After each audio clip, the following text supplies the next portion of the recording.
پاکستان کی سیاسی اور آئینی تاریخ کا ایک انتہائی اہم سنگ میل ہے۔ پاکستان پیپلز پارٹی نے 2 آئین بنائے،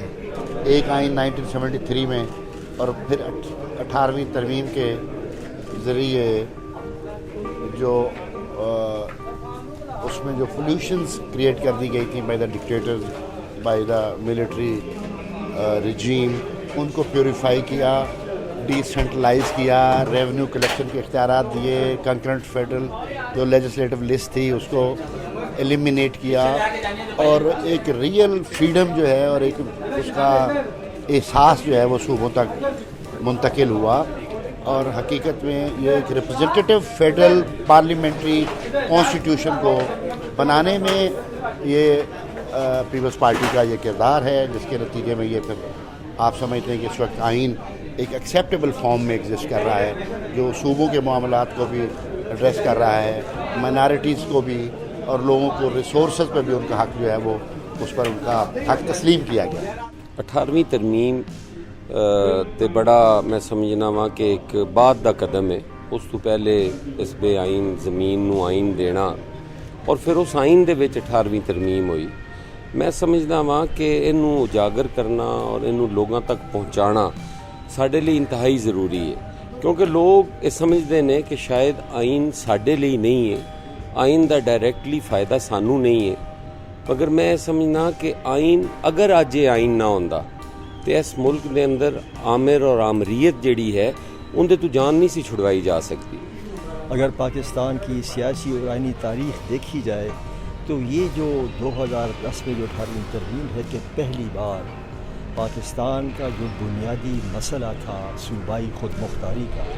اس کو ایڈریس کیا گیا، اور پہلی بار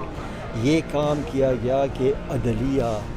کی PCO کے تحت کسی مارشل لا اور کسی ڈکٹیٹر کو تحفظ فراہم نہیں کرے گی، اور پہلی بار نیشنل فائنانس کمیشن ایوارڈ میں صوبوں کو برتری دے گی۔ تو یہ جو چند ایک چیزیں تھیں جو پاکستان کی سیاست کی بنیاد کو جنہوں نے ہلا کے رکھ دیا تھا، پہلی بار 18ویں آئینی ترمیم کے تحت جو ہے یہ ایڈریس ہو گئی ہے۔ اس لیے میں اس کو سمجھتا ہوں کہ یہ ایک انتہائی بہت ہی بڑا سنگ میل ہے۔ لیکن وفاق اپنے ریونیو کلیکشنز کے اپنے جو موڈ اینڈ مینرز ہیں ان کو وہ یوٹیلائز کرے، لیکن وفاق صوبوں سے ان کے حصے کی جو ریونیوز ہیں اور ان کے حصے کا جو ان کے جو رائٹس ہیں، وفاق ان کو میرا نہیں خیال کہ وفاق کو چاہیے وفاق اپنے ریسورسز جنریٹ کرے، صوبوں کو لک آفٹر کرے، لیکن صوبے جو ہیں وہ اپنے معاملات کو بہتر انداز میں چلانے کا خود اختیار رکھتے ہیں۔ وفاق کے یہ مطالبات کہ صوبوں سے پیسے واپس لیے جائیں، میں سمجھتا ہوں یہ نامناسب۔ اور 18th امینڈمنٹ تے خالصتاً میں سمجھنا کہ وہ ڈیولیوشن آف پاور ہے، اور ان دے نال جو صوبیاں نو خود مختاری ملی، جس طرح اس نا ساریاں اکائیاں نو انہاں دے حقوق دے کے، انہاں دی شناخت دے کے اور انہاں نو یکجا کیتا گیا، اور اس وفاق نو قائم رکھن لئی یہ 18ویں ترمیم جڑی ہے بہت ضروری ہے۔ دیکھو جی، اس 18ویں ترمیم دی تکلیف تے کافی لوگاں نو ہے نا، اور میں ایک چیز جڑی قابل ذکر ہے کہ وہ 18ویں ترمیم ہے جس دے وچ ایک منتخب صدر نے اپنیاں ساریاں پاورز جڑیاں نے وہ پارلیمنٹ نو دے دتیاں، اور خود وہ ایک بے اختیار ہو گیا۔ اگر اج پریزیڈنٹ با اختیار ہوندا تو جس طرح ساڈے ایک وڈے جمہوری عہدے دے اتے، آئینی عہدے دے اتے ایک غیر جمہوری شخصیت جڑی ہے اور غیر آئینی شخصیت قابض ہے، اگر خدا نخواستہ وہ دن ہوندے تو اج اس ملک کوئی المیہ نہ ہو جاندہ۔ آئین سے بالا بھی کچھ باتیں ہو رہی ہیں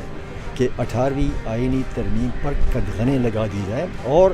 بڑے معتبر قسم کے لوگوں نے تو یہ تک کہا کہ 18ویں آئینی ترمیم شیخ مجیب کے 6 نکات سے زیادہ خطرناک ہے، تو اگر اس تناظر میں دیکھیں تو میں وارن کرتا ہوں ان قوتوں کو جو 18ویں آئینی ترمیم کے خلاف کوئی سازش کریں گے. لیکن جہاں تک آئین پر نظر ثانی ہے، جہاں تک اس کو دوبارہ اس کو دیکھنا ہے، وہ تو آئین تو کوئی قرآنی صحیفہ نہیں ہے، اس پر تو بات ہو سکتی ہے، but it has to be آئین کے مطابق اور آئین کی روح سے ہوگا. جو کچھ بھی ہوگا اس طرح سے نہیں ہوگا کہ اب کہا جائے کہ جی NFC ایوارڈ کے تحت تو مرکز جو ہے وہ کمزور ہو گیا ہے، مرکز کے پاس جو ہے تو کوئی گنجائش نہیں ہے، اور اس آئین سے بالا صوبوں کو مجبور کیا جائے، وہ غلط ہوگا.